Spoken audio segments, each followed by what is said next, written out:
O anjo da igreja em Filadélfia escreve: Estas coisas diz o santo, o verdadeiro, aquele que tem a chave de Davi, que abre e ninguém fechará, e que fecha e ninguém abrirá.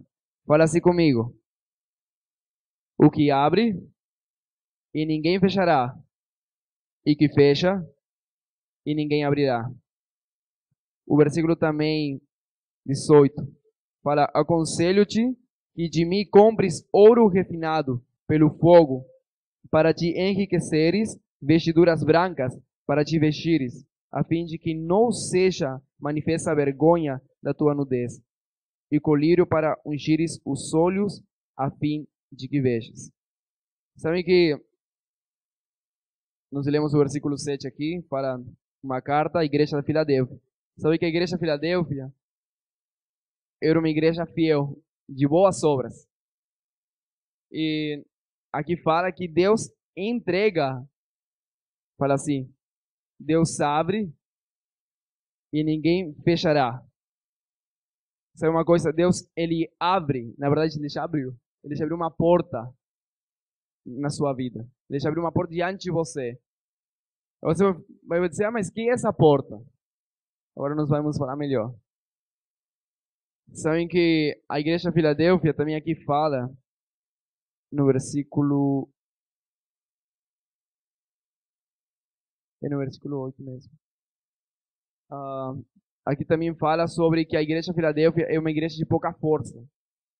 Só que, na verdade, está se referindo a pouca força política. Nós vemos a igreja de Tiatira, se não estou falando errado, pastor, acho que se fala Tiatira. Era uma igreja forte, mais forte que forte, poderosa, também pode se falar assim, na política. Se vocês veem a igreja de Tiatira, a igreja católica, onde vocês vão?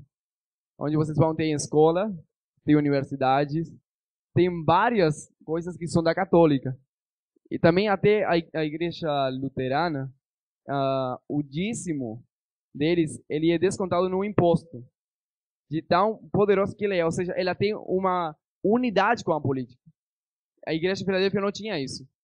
Mas o versículo 8 fala assim: Eu conheço as tuas obras, e que tenho posto diante de ti uma porta aberta, o qual ninguém pode fechar, que tem pouca força, entretanto guardaste a minha palavra e não negaste o meu nome.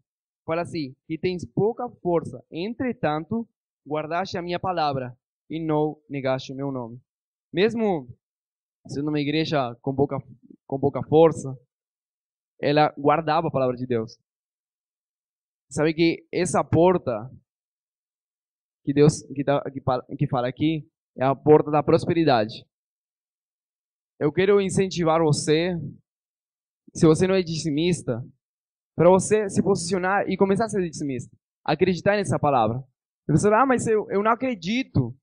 Aí no versículo 18 fala, a fim de que não sejas manifesta a vergonha a tua nudez e colírio para ungires os olhos, a fim de que vejas. Sabe que esse colírio aí fala de revelação, de ter revelação dessa palavra.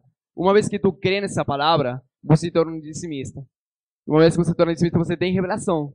Na verdade, você tem revelação, e uma vez que você tem revelação da palavra, você começa a ser dizimista. Então, eu quero incentivar você, que você não é dizimista, a começar a ser um dizimista, aquele também um ofertante fiel. Nós estamos investindo no reino de Deus. Quando você investe no reino de Deus, você está investindo também nas missões. Nós tivemos faz uns dias a visita do Vitor, missionário, tá certo o nome dele, né? Vitor. Agapito. Vitor Agapito. Ele esteve aqui, ele esteve dando aula para nós no seminário. E ele deu a sua vida para evangelizar lá na África. Eu não vou lembrar, não lembro o nome da cidade lá. Ele entregou a sua vida porque lá tem perseguição. Zâmbia. Lá tem perseguição. Também ele pode até ter morto, mas ele entregou a sua vida. Então, cada vez que você dizima, entrega o seu dízimo, a sua oferta, você está investindo nessas missões. Você está investindo em vidas. Assim também, como no prédio. Na cadeira que você está sentada, também, é tudo do dízimo, é tudo oferta. Então, realmente, você pode ser um dizimista fiel. Também um ofertante fiel, amém? Eu quero que você se coloque em pé.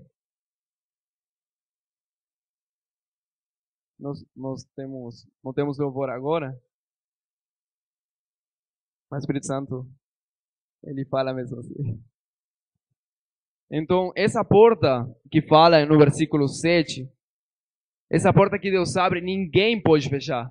Essa porta da prosperidade. Você que tem sonho de empreender, de ter a sua empresa, Deus vai prosperar você. A palavra fala, onde você colocar as suas mãos, Deus vai prosperar. Ah, mas eu sou jovem demais. Se eu tenho um sonho, muitas vezes pensamos assim, sou jovem demais, não vai se cumprir os meus sonhos, porque eu sou jovem, mas não é assim não. Deus sabe os seus sonhos. Deus quer cumprir também conforme a sua vontade. Então, essa porta, você vai começar a ver quando você começa a dizimar. Ah, quer dizer então que essa porta não está aberta agora? Ela está aberta. Só que precisa de colírio nos seus olhos. Precisa de revelação para você realmente se tornar um dizimista fiel. Amém? Sabem que eu fiz um propósito com Deus faz bastante tempo atrás já, sobre o dízimo. Eu falei para Deus que tudo o que passasse na minha mão, todo o dinheiro, eu ia tirar o dízimo. Eu estava falando na minha célula, falando para os jovens da minha célula se tornar dizimista. Mas ele falou, mas eu não trabalho. E eu falei para ele, os jovens são os que mais gastam dinheiro. Eu não lembro bem a porcentagem, mas é muito dinheiro por ano. Na verdade, através das nossas mãos passa muito dinheiro. Alguma oferta, recebemos dos nossos tios, dos nossos pais. Esse propósito que eu fiz com Deus foi que todo o dinheiro que ficasse na minha mão, eu ia tirar o dízimo. Então, também você pode se tornar um dizimista fiel. Amém? Creio que Deus irá prosperar você, porque a palavra garante isso. Deus realmente irá multiplicar as suas ganâncias. Eu creio isso. Amém? Todo mundo crê? Amém? Amém? Pode, então, estar trazendo a sua oferta, o seu dízimo, e o dizimista pode ficar aqui na frente. Nós, cada vez que falamos o dizimista ficar aqui na frente, é um ato de honra. Aqueles que dizimam, aqueles que realmente investem no reino. Amém? Amém. Coloque a mão no seu coração. Amém. Nós vamos estar orando pela oferta, pelo dízimo. Amém, Pai. Nós, Pai, abençoamos, Pai, essas ofertas, esse dízimo. Ó Pai, nós declaramos, Pai, a Tua bênção, Pai, sobre cada vida. Ó Pai, eu declaro, Pai, colírio nos seus olhos, para que eles venham ter revelação, ó Pai, da Tua palavra. Ó Pai, que eles venham crer. Ó Pai, que realmente tem uma porta aberta diante deles. Ó Pai, que ninguém pode fechar. Ó Pai, nós declaramos provisão sobre esses jovens. Ó Pai, declaramos jovens, ó Pai, que realmente dizimam. Jovens que realmente investem, Pai, no Teu reino. Ó Pai, em nome de Jesus. Fala comigo assim. A porta que Deus abriu diante de mim, ninguém poderá fechar. Amém. Pode sentar no seu lugar, amém? Nós queremos continuar o nosso estudo de Apocalipse. Se alguém puder ligar aquela lâmpada, as lâmpadas ali em nome de Jesus, pode brigar. O Jefferson. Não, o Jefferson vai. Essa daí que é boa, deixa no ponto aí para nós depois. Irmãos, vou precisar de uns 10 a 20 minutos a mais.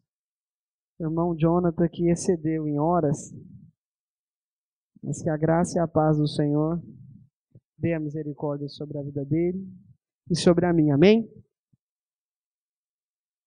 Nós estamos estudando Apocalipse e é interessante você entender o que nós falamos na última semana. Se você por acaso não esteve aqui, é importante que você compreenda porque nós estamos estudando Apocalipse. Estamos buscando e compreendemos que o livro de Apocalipse, ele contém 3 revelações. Alguém lembra quais são as 3 revelações? Alguém? Do glorioso, dos crentes vencedores, da igreja vencedora e da revelação do fim, a redenção do fim. É importante você entender que Apocalipse ele é um livro de revelação. Por isso, Essa palavra Apocalipse, ela é grega. E ela simboliza revelação. Se você pegar a Bíblia em inglês, vai estar escrito lá, Revelation. Sentiu a presença aí, né? É impressionante a gente entender sobre isso e falar um pouco sobre isso, porque eu acredito que é bom revisar. Mas hoje nós vamos começar o capítulo 1, versículo 1 do nosso estudo. E é importante você entender isso de maneira poderosa. Olha para cá. As verdades deste livro precisam brilhar em teu coração. Então eu quero te fazer um desafio. Você deveria convidar as pessoas das suas células a estar aqui. Pede para elas, você tem que combinar de buscá-las, de uma maneira que todos venham. Porque quando você perde um momento como esse, você perde uma bênção, sabia? Porque a palavra de Deus diz que é abençoado aqueles que leem e ouvem e guardam estas palavras que eu passo a vos ensinar com a graça do Espírito Santo. Feche seus olhos, vamos orar. Senhor, envia um peso de glória. Envia a tua graça, a tua glória sobre nós. Que nós sejamos tocados pela tua palavra. Que a transformação do Senhor se mova sobre nós. E que nós sejamos levados a uma experiência ainda acima de todas as experiências que tivemos. Porque sabemos que o Senhor é um Deus que trabalha em favor daqueles que o amam. Fala assim, em nome de Jesus. Amém. Amém? A palavra do Senhor diz, Apocalipse, versículo 1, então.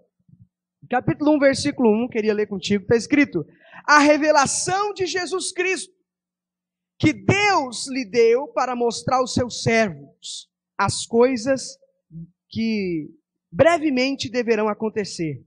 E enviou-as pelo seu anjo, e as notificou ao seu servo João. Sabe de uma coisa que é importante você entender? Você precisa entender o seguinte, pastor, Apocalipse é um livro tenebroso, Apocalipse é um livro confuso, Apocalipse é um livro, sim, de muito mistério, Apocalipse, pastor, é um livro que a gente não entende muita coisa que está escrito lá. Na verdade, todas essas coisas é uma maneira que o diabo resolveu ter para descredibilizar a palavra de Deus. O diabo tem uma tentativa, Fernando. Tem uma tentativa, Wellington. E sabe qual que é? Descredibilizar a palavra de Deus. Toda a palavra, toda a Bíblia. Mas tem algumas partes que ele faz um trabalho mais ardente. E um deles é Apocalipse e o outro é Gênesis. Mas nós vamos falar de Apocalipse. É bom entender um pouco sobre Gênesis, porque Gênesis é a semente. Apocalipse já é o fruto. Sabe de uma coisa, então? Por que Apocalipse é um livro que aparentemente parece um livro de mistérios? Porque esse é um livro direto de Deus, direto de Jesus Cristo. Vamos ler. Lê novamente aí o versículo 1 para você entender. Olha o que está escrito aí. A revelação de quem? Que Deus... E quem que ele enviou? Ele enviou aos teus... Ao teu? E notificou o seu servo João. Então presta atenção. Essa é uma revelação contada do próprio Deus, que o próprio Jesus conta para o anjo, e o anjo dita para João escrever. Está entendendo? Porque Apocalipse é algo que foi feito na perspectiva e nos olhos do próprio Jesus Cristo. Então parece que é monstruoso, parece que é um som de trovão, parece que é um arco-íris, parece que é um mar de vidro, parece que é um silêncio, parece que é alguma coisa, já viu isso? Você fica falando, gente, mas tem tudo isso no céu, tem 24 anciões, tem terremoto, tem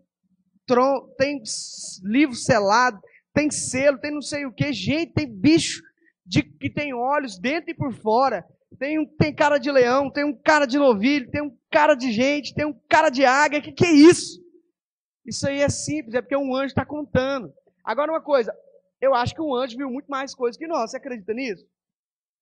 Mas o próprio Senhor Jesus, ele faz o desejo de nos revelar, Por que apóstolo Paulo coloca o nome disso de revelação? Apóstolo Paulo não, João. Foi no cano que foi colocado, né, na verdade. Por que revelação? Por que, irmãos? Porque é para revelar. Senão chamava mistério. O livro de Apocalipse não chamava revelação. Chamaria mistério. Mistério, pastor. Misteriondas. Mistério de plouvias nédias. Mas não é. Por que é revelação? É a revelação de Jesus Cristo. Jesus Cristo queria te contar algumas coisas. E queria que você entendesse algumas coisas. Então ele falou para o anjo falar para o servo João escrever e chegar na nossa mão. Então é importante você entender isso, porque isso faz parte. Toda vez que você lê Apocalipse, leia da seguinte maneira: Jesus escreveu tudo isso aqui para mim. Eu não posso perder nenhum minuto disso. Eu tenho que entender tudo isso, eu quero comer tudo isso. E aí está escrito aqui, o qual testificou a palavra de Deus e que deu testemunho de Jesus Cristo e de tudo quanto viu. Bem-aventurado aquele que lê, bem-aventurado aquele que ouve as palavras dessa profecia e guardam as coisas que nela estão escritas, porque o tempo está próximo. Agora eu vou te falar, se é bem-aventurado quem lê, né? Quem lê. Quem está lendo? Um capítulo por dia. Gostando do Jefferson, o Jefferson ele pega lá a Bíblia e manda no WhatsApp. Fica mais fácil para a gente ler, não é? Você já pega ali e fala, eu nem vou abrir a Bíblia, já está aqui. Continua assim, Jefferson, vai mandando para nós. Manda para a gente ler. Se você estiver vendo o Facebook, podia mandar lá também. Vai lá no seu Facebook. Às vezes você está de jejum, né? Acredito que muita gente aqui está de jejum de Facebook, aleluia. Né? Mas se você tiver, se você não estiver, coloca lá também no seu Facebook a Bíblia. Fala, não, deixa eu copiar isso aqui. É o capítulo de hoje. Tá, um capítulo por dia nós estamos lendo. Mas por que eu estou te falando tudo isso aqui? Porque a palavra do Senhor está nos falando aquele que lê e aquele que ouve. E dirá mais aqueles que estudam, que o nome está fazendo esses dias. É muito mais abençoado. E eu fico impressionado que as pessoas ficam achando que é difícil ser abençoado por Deus. Para receber a bênção de Deus, irmão, oh, aleluia, é difícil demais. Você tem que dormir na cama dura, no chão, gelado, orando no monte, na chuva. E aí você recebe a bênção, a vitória. Mas o Senhor está dizendo que só de ouvir e ler é abençoado. Olha que coisa preciosa. Uma coisa é você ouvir o Senhor Jesus falando verdades. Continua lendo aí, porque o tempo está próximo. Versículo 4. O João e as 7 igrejas que estão na Ásia, graça a vós e paz da parte daquele que é, que era e que há de vir. E dos 7 espíritos que estão diante do trono de Deus. Agora, para entender isso, você precisa entender um pouco sobre números segundo a Bíblia. Sabe, para entender Apocalipse, você precisa entender um pouco sobre números da... Pastor, então você está falando que é numerologia agora? Vou aprender os números aqui para jogar no bicho. Vai dar certo. Não estou te falando isso não. O que eu estou te dizendo é que tem como você aprender coisas na palavra de Deus que são subsequentes. É impressionante como Deus gosta de trabalhar com o número 7. O tempo inteiro. Em quantos dias foram criado o mundo? 6. No 7 ele descansou, mas está lá, né? Está tudo lá. Engraçado que você vai olhar, você vai continuando lendo a Bíblia, você vai vendo que um ciclo, para o povo de Deus é contado em quantos anos? 7. Tem o primeiro ano, o segundo ano, o terceiro ano, o quarto ano, o quinto ano e depois 7. E depois do 7, pastor, vem o 8º? Não. Depois do 7º começa o primeiro ano do segundo ciclo. O 8º é o ano 1 de novo. Pastor, mas não é possível. Sabe por que a gente conta? O nosso sistema de contagem é decimal? Porque você tem 10 dedos. Você conta 1, 2, 3, 4, 5, 6, 7, 8, 9, 10. Mas de Deus é 7. Ah, pastor, então o senhor está me dizendo que Deus tem 7 dedos. Não estou te dizendo isso. Esse é o sistema de contagem. 7 simboliza, então, um tempo completo. é bem semelhante ao número 3. Porque 3 também significa completude. O Pai, o Filho e o completude da divindade. São 3. Agora, sabe de outra coisa que é interessante? Você entender sobre o número 1. O primeiro sempre é de Deus. O primeiro tudo é de Deus, já viu? O dízimo é o primeiro. É os 10% da parte que santifica todo o resto. É o primeiro. É o número 1. É Deus. Tudo que é primeiro é de Deus. E o número 2? O número 2 sempre é Jesus. O segundo Adão.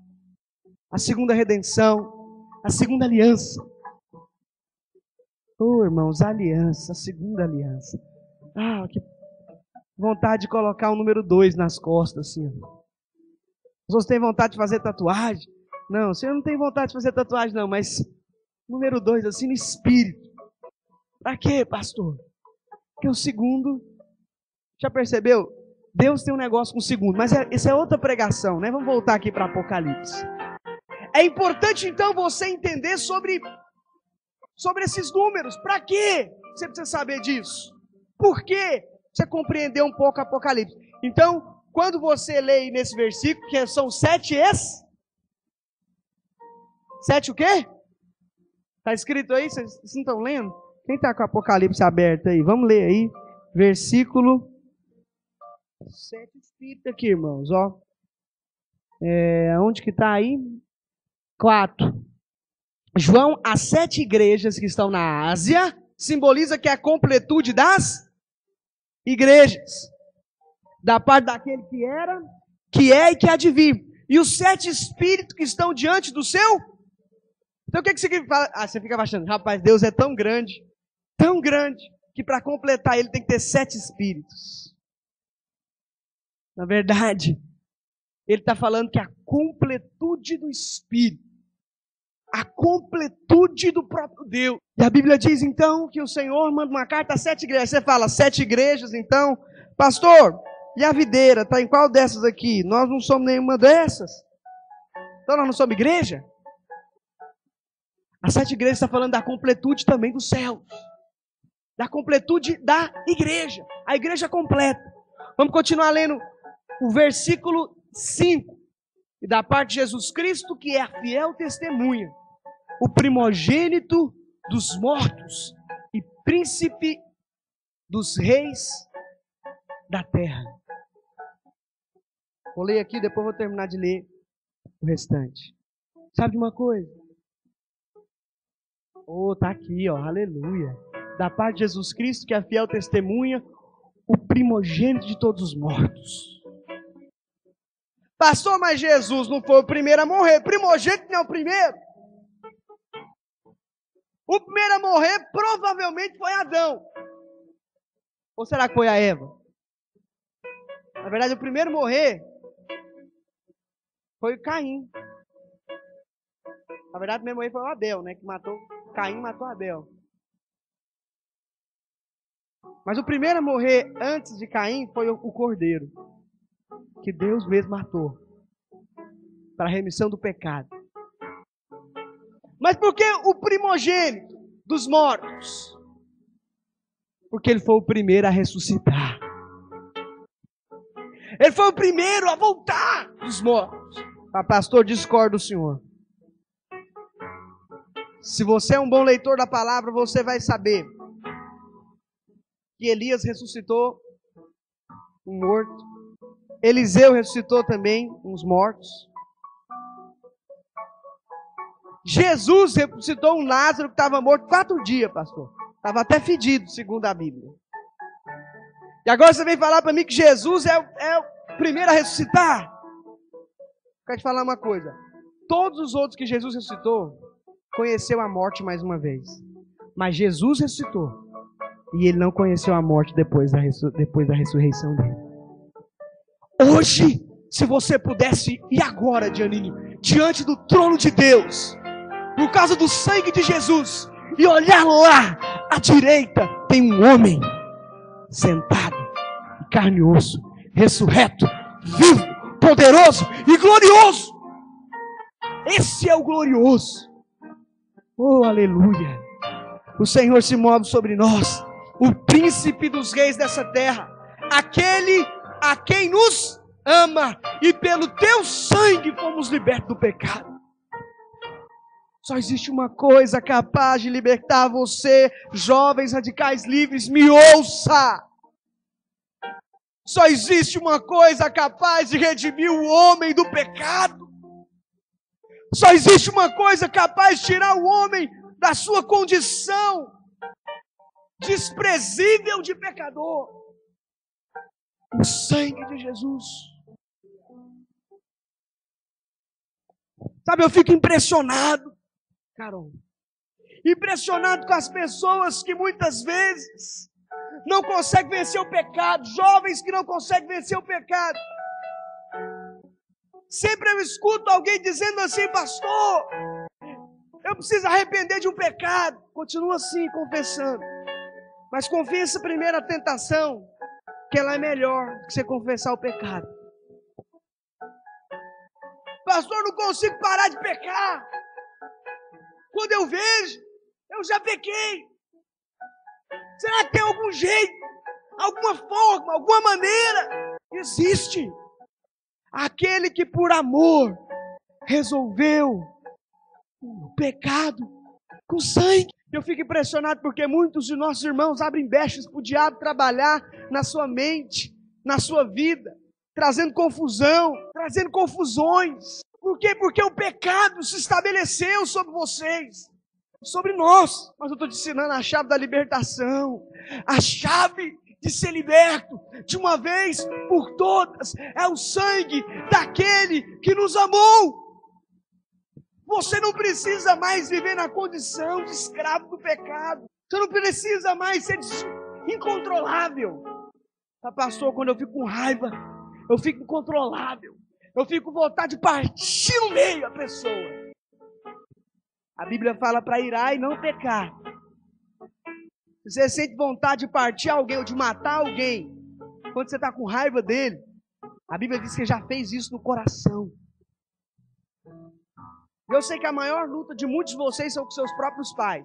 É dentro da sua própria casa. São com seus próprios irmãos. Você fica louco por uma oportunidade de cortar o pescoço dele. Já está lá desde Caim e Abel, irmãos, repetindo até hoje. Mas eu sei também que a luta que rege você como jovem tem muito a ver com a prostituição, com a pornografia, com a sensualidade, com a sedução e com o relacionamento. Que muitas vezes para você é muito difícil lidar com isso. Muito complexo. E muitas vezes você cai nas armadilhas do diabo porque não desfruta do sangue. Pastor, mas espera aí, o sangue não é para depois que eu peco? Aí resolve, a gente passa o sangue. Sabe a primeira vez que foi passado o sangue? Que o Senhor... Na verdade, o sangue ele está para antes do pecado, sabia? Quando você olha para o sangue, olha para você, fala, eu estou completamente coberto pelo sangue, eu não consigo.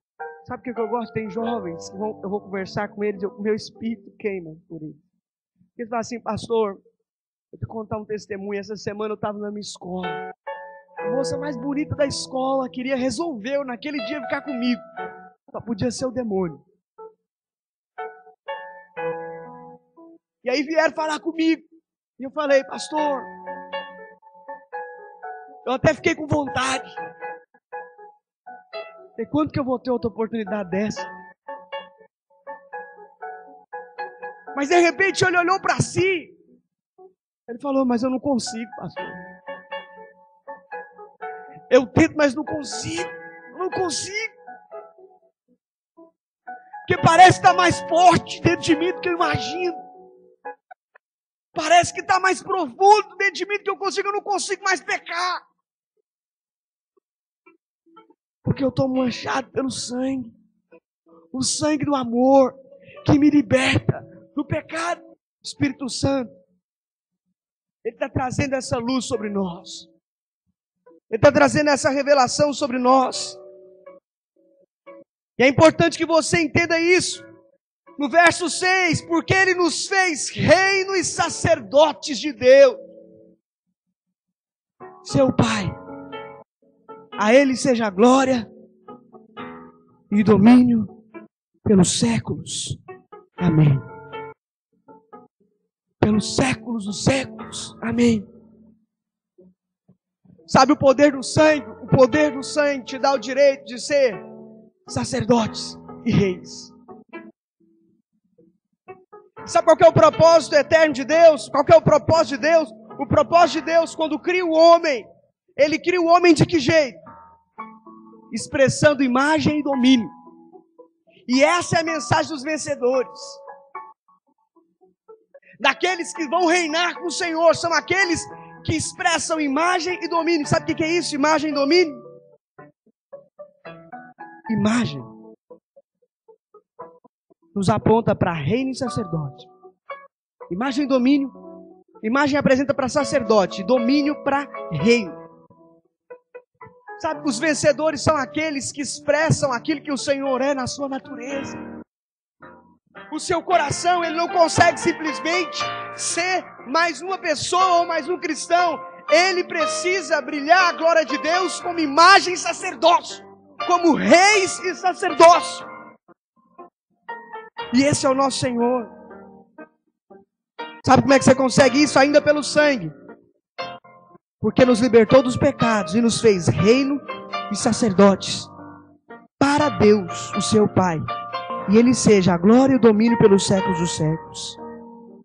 E eis que vem com as nuvens, e todo olho verá, até mesmo aquele que os transpassaram, e todas as tribos da terra se lamentarão sobre ele. Sim, se lamentarão. Amém.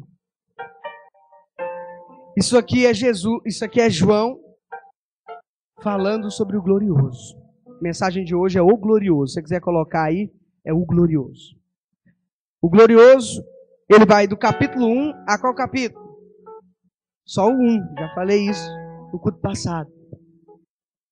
Mas é bom fixar na sua cabeça. Vamos estudar sobre 3 revelações. O glorioso, capítulo 1.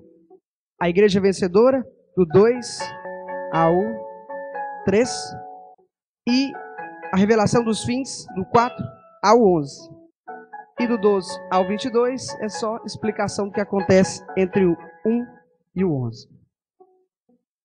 Sabe de uma coisa? Está aqui. Palavra do Senhor. E Jesus então começa a falar. E aqui é que você precisa prestar atenção. Ele fala assim: eu sou o Alfa e o Ômega, diz o Senhor Deus. Aquele que é, aquele que era e aquele que há de vir, o Todo-Poderoso. Sabe de uma coisa? Eu sempre gosto de fazer isso e falar isso nas minhas orações. Senhor, o Senhor é aquele que é, aquele que era e aquele que há de vir. Sabe de uma coisa? Deus, antes de você, já era. Ele já existia. Sei que na sua cabeça de jovem, a primeira pergunta quando você estuda Apocalipse é: pastor, mas e aí? Quem criou Deus? Da onde Deus saiu? Quem é a mãe de Deus? Deus tem que ter uma mãe, tem que ter um pai. Por quê? Porque você está calculando Deus com a mente humana. Na mente humana, toda pessoa tem um pai e uma mãe. Mas na mente de um ser eterno, já que você quer calcular um ser eterno, você tem que sair da caixinha. Sai da cabecinha pequenininha de ser humano e vai para a cabecinha, cabeçona, cabeça ilustre, divina, dos santos, e pensa segundo o Senhor. Ele já existia, Ele sempre existiu, Ele sempre foi, e hoje Ele é. E sabe de uma coisa? O glorioso há de vir, e quando Ele vier, se manifestará. A Bíblia diz que no início de tudo a terra era sem forma e vazia. E Deus disse: haja luz. Ok? Mas também diz que o Espírito Santo pairava sobre a face do abismo. Então, antes de existir tudo, ou existir qualquer outra coisa. O Senhor, Deus Pai, já era. E Ele governava sobre todas as coisas, e pela sua palavra, tudo foi criado. Mas também em 1 João, capítulo 1, diz que no princípio era o Verbo estava com Deus, e o Verbo era Deus. E tudo que foi feito se fez, e sem Ele, nada do que foi feito seria feito. Jesus é a palavra. Então, quando Deus fala, Jesus é a palavra. E o Espírito Santo pairava sobre onde? A face do abismo. E esse pairar aqui é um pairar de chocar. É como se ele estivesse chocando a vida que ia nascer naquele lugar. É como se ele estivesse gerando a vida que ia nascer naquele lugar. Vou te falar uma coisa, Deus ainda é todo poderoso para fazer milagres ainda maiores, para fazer coisas ainda mais poderosas. E sabe o que é o mais poderoso? Ele já veio, morreu na cruz, e Ele vai voltar. E Ele vai voltar para achar aqueles que o adoram em espírito e em verdade, para achar aqueles que estão expressando a sua imagem e domínio, para achar aqueles que vão reinar com Ele para sempre. Para sempre. Sua cabeça não consegue entender a eternidade, mas é para sempre. Não tem volta mais. Vai ser lindo. O reino eterno do Todo-Poderoso. Versículo 9. Eu, João, irmão vosso, e companheiro convosco nas aflições, no reino e na presença em Jesus. Estava na ilha chamada Patmos por causa da palavra de Deus e do testemunho de Jesus. Sabe de uma coisa? Eu, João, irmão vosso. Ele escreveu isso aqui quando ele tinha mais de 100 anos. Olha o nível desse irmão. Os irmãos, quanto mais passa o tempo, mais nomes ele tem. Não. Vai passando o tempo, ele vai se tornando doutor. Não sou mestrado. Não fiz um doutorado. Agora não é doutorado, agora é apóstolo. Agora não é apóstolo, é patriarca. Agora é semideus, quarta pessoa da divindade. Tem gente disputando o cargo com o Espírito Santo já. Quando esses não se proclamam o próprio último profeta de Deus? Por que eu estou te falando isso? Porque esse irmão aqui foi o Joãozinho, o apóstolo, que andou com Jesus, que viu uma crucificação inteira de um Deus morrendo por amor, viu uma morte, viu Jesus ressurreto, viu o glorioso, e se deu como morto. E ele podia ter falado: eu, apóstolo, prisioneiro de Cristo, missionário, eu, líder de célula, anfitrião, discipulador, eu, cheio do Espírito, que já tive em várias cidades, abrindo igrejas, com as minhas 45 igrejas, minhas 200 igrejas. Mas ele fala: não, eu, João, irmão vosso, companheiro convosco nas aflições. Ou seja, querido, você achou que você estava sozinho nas suas aflições, não achou? Você achou que você estava sozinho lá no seu quarto chorando? Você achou que você estava sozinho naquela angústia que você fala: meu Deus, que opressão é essa que eu estou sentindo, que amargura? Você achou que você estava assim. Mas achou um companheiro. Apóstolo João, velhinho, eu, companheiro vosso, nas tribulações, quero falar com vocês sobre o que está acontecendo. E ele continua dizendo, no versículo 10, eu fui arrebatado em espírito no dia do Senhor, e ouvi por detrás de mim uma grande voz como de trombeta. 11. que dizia: o que vês, escreve num livro. E os enviou às 7 igrejas: Éfeso, Esmirna, Pérgamo, Tiatira, Sardes, Filadélfia e Laodiceia. Você fica: pastor, e agora? Sabe de uma coisa? Esse João velhinho pregava o amor. Ele fala: novo mandamento vos dou, que ameis uns aos outros. Recebeu uma carta do glorioso e falou: envia as minhas 7 igrejas, envia para a minha igreja essas cartas. Agora eu vou te falar uma coisa: não é bom ler carta de gente que está apaixonado? Eu tenho umas cartas da minha esposa que eu guardo. Eu sou ruim de escrever carta, eu gosto mais de falar. Por que, pastor, que você é ruim de escrever carta? Porque tem algumas coisas que elas são expressadas muito mais por palavras, muito mais que palavras. Talvez eu precise melhorar mais, né? Se eu fizer mais umas dissertações, talvez eu fique melhor. Posso me esforçar a fazer isso. Tenho me esforçado isso lá na nossa página do Facebook. Tem dia que eu sento, escrevo uma coisa assim poderosa e posto lá. Poucos leem, mas amém. Estou fazendo propaganda de novo, né? Eu sei. Se inscreve no canal do YouTube.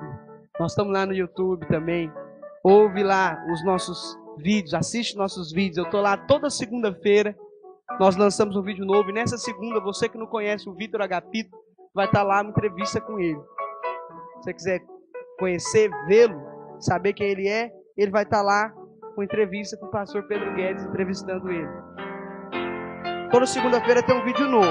Segunda e sexta tem vídeo novo. Pode ir lá assistir. Mas por que eu estou te falando isso mesmo? Estou te falando isso porque escreve cartas aqui, né? João escreveu as cartas para 7 igrejas. O Senhor Jesus, então, manda escrever cartas. E se é gostoso ouvir cartas de quem ama-nos, imagina ouvir cartas do próprio Deus. Cartas de Jesus para você, Carol. Ele escreveu. Ele fala: minha amada igreja, tem um bilhetinho para você. Eu fico apaixonado. Eu gosto de ler tudo, meu, mais que Jesus escreve. E lá na carta, ele sempre começa com elogio. Alguns ele dá umas exortadinhas. Mas no final ele fala: mas o vencedor. Mas o vencedor. Nós vamos estudar as cartas domingo que vem. Nós vamos falar sobre elas. Mas existe um bilhetinho de Deus para você. Existe uma carta do Senhor para você. E voltei-me para ver e falar comigo. E ao voltar me vi 7 candeeiros de ouro. E no meio dos candeeiros um semelhante ao Filho do Homem, vestido com roupas talá, e cingido à altura do peito com um cinto de ouro. E sua cabeça... Olha aqui, vamos parar aqui para mim te explicar um pouco sobre isso. Pode voltar para o outro versículo. É impressionante que quando vê Jesus, Jesus é visto. Quando se olha para ele, vê ele com Jesus andando no meio dos candeeiros de ouro, com roupa de sacerdote, com talá, com peitoral de ouro. E o povo ainda dizia que Jesus era pobrezinho, que nasceu em Belém. Pobre usa ouro? Jesus estava de ouro. Mas por que isso? Eu quero voltar com você, eu quero ler um texto com você em Hebreus. Hebreus 9.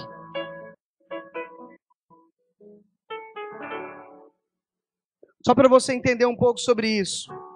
Versículo 11. Mas Cristo, tendo vindo como sumo sacerdote, ou seja, o principal dos sacerdotes, dos bens já realizados, por meio do maior e mais perfeito tabernáculo, ou seja, existe um tabernáculo no céu, um tabernáculo que vai ser eterno, não feito por mãos humanas, desta criação, e não pelo sangue de bodes e novilhos, mas pelo seu próprio sangue entrou por uma vez por todas no lugar santo, e havendo obtido uma eterna redenção. Sabe de uma coisa? Por que Jesus está vestido de sumo sacerdote? Porque ele viu o sumo sacerdote. Eu tenho a impressão que João...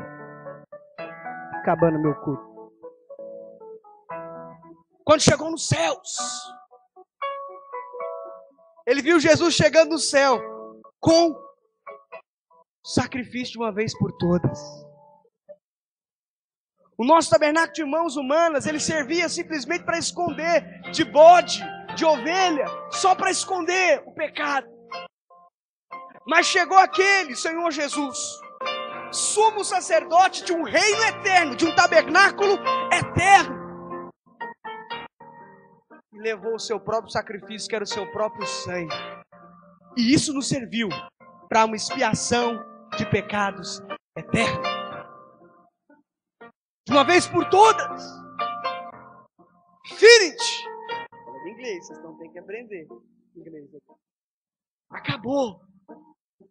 Não precisa mais viver sobre a condenação. Não precisa viver mais sobre a acusação. Não precisa viver mais sobre a opressão. Não precisa mais ouvir sobre a mentira do diabo. Não precisa mais escutar sobre queda, sobre fracasso, sobre maldição. Não precisa ver mais sobre condenação. Isso tudo não deve ter poder sobre a sua vida.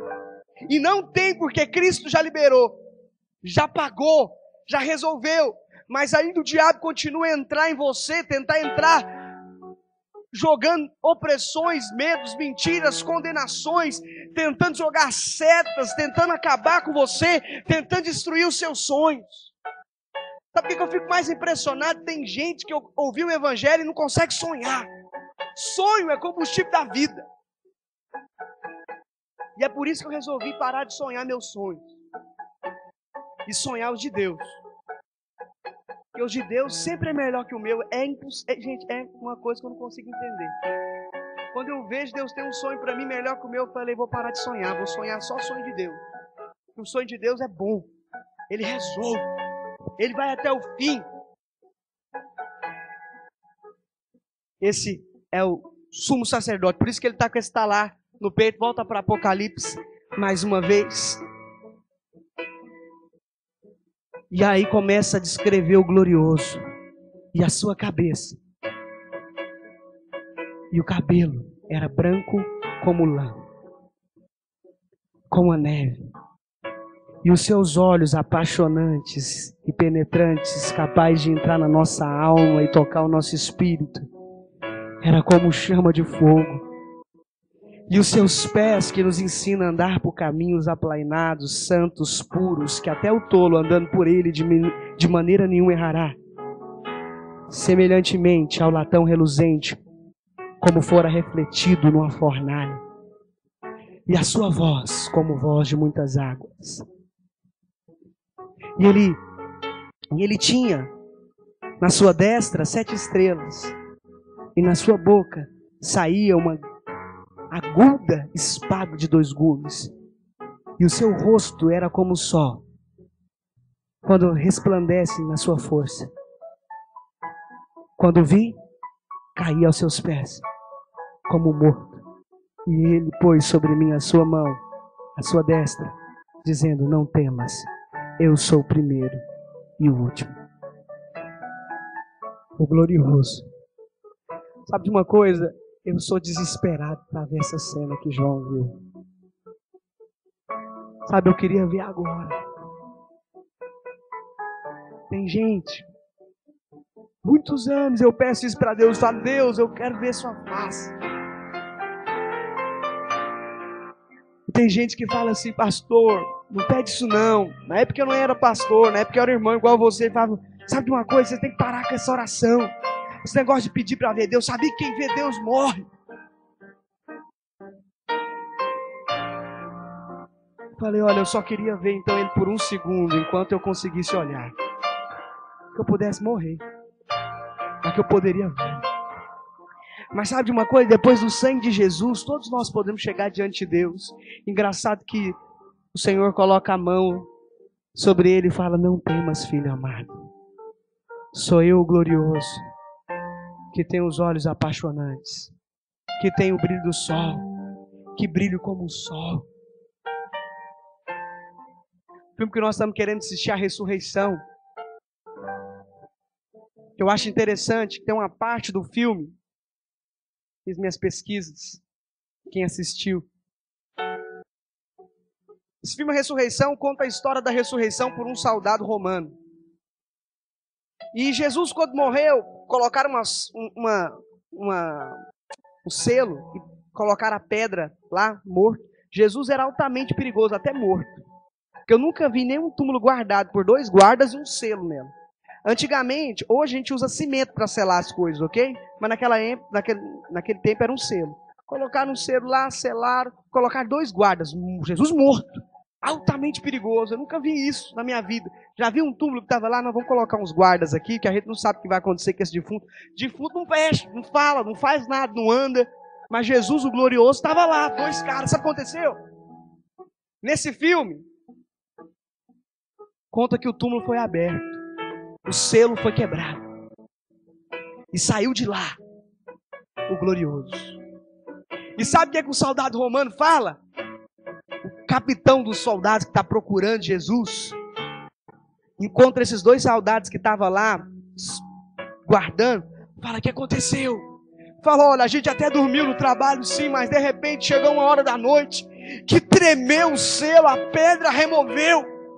E quando nós olhamos para dentro do túmulo, o que aconteceu é, o sol estava nascendo lá dentro. Eu falei, gente, esse cara leu o Apocalipse, só pode. O glorioso brilha como o sol.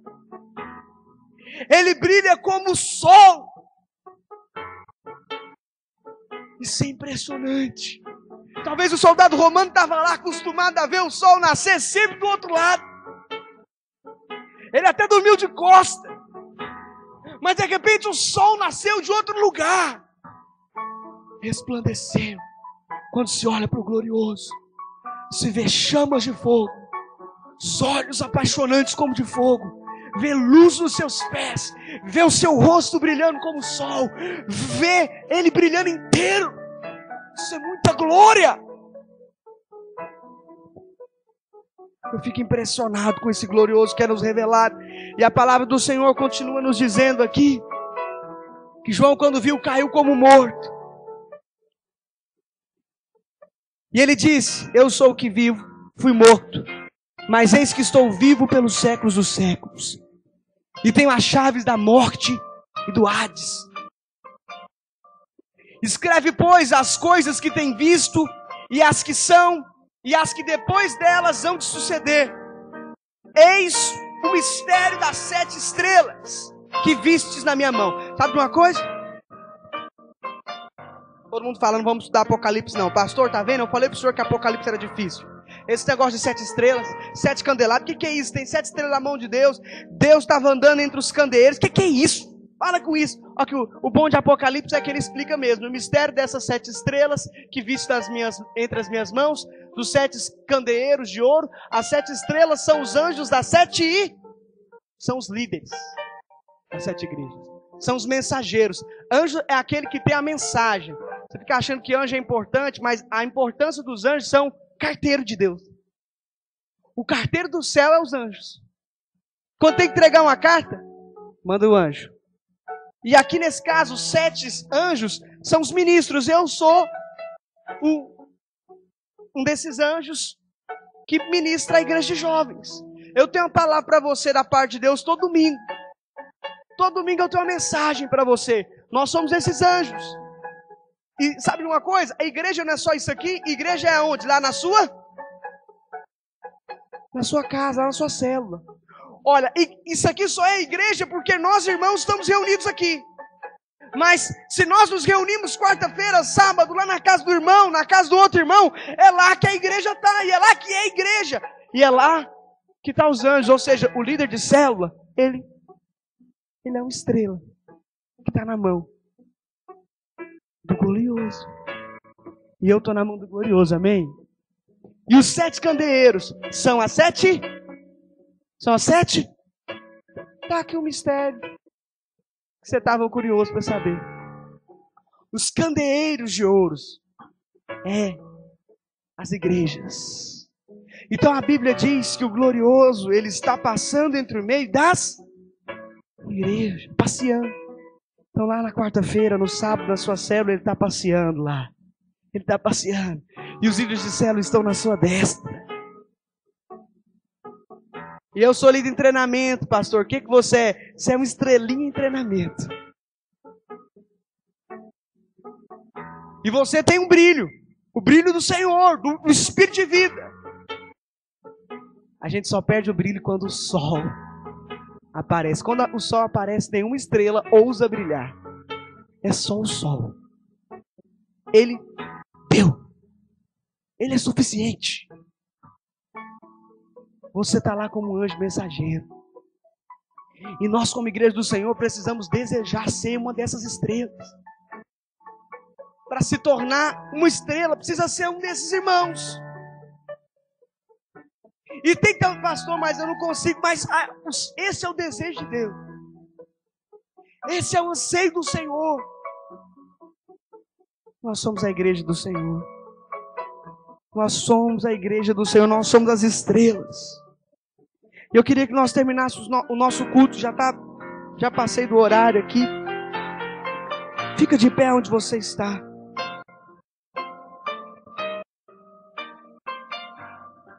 Os líderes de célula, vem aqui na frente. Você que lidera uma célula. Hoje nós vamos orar aqui. Essa é boa. Só dá uma baixadinha. Nós vamos acabar o nosso culto com aqueles que desejam ser estrelas. Tem alguém que deseja aqui ser uma estrela? Que fica na mão do glorioso? Tem? Se você deseja, eu queria que você viesse aqui à frente, que nós queremos orar por você. Eu creio que o Espírito Santo quer derramar uma unção sobre nós, que você vai para sua casa brilhando a glória do glorioso. Pode vir, vem. Um desses líderes aqui vão orar. Fica na frente de um desses líderes que você quer oração. De preferência, vai que é o seu líder, né? Mas fica na frente de um desses líderes que você quer oração. E os líderes não oram ainda não. Calma aí, segura. Os líderes dão uma segurada. Quando eu dar o play aqui, o Jefferson já estava na presença aí para orar. Amém? Feche os seus olhos.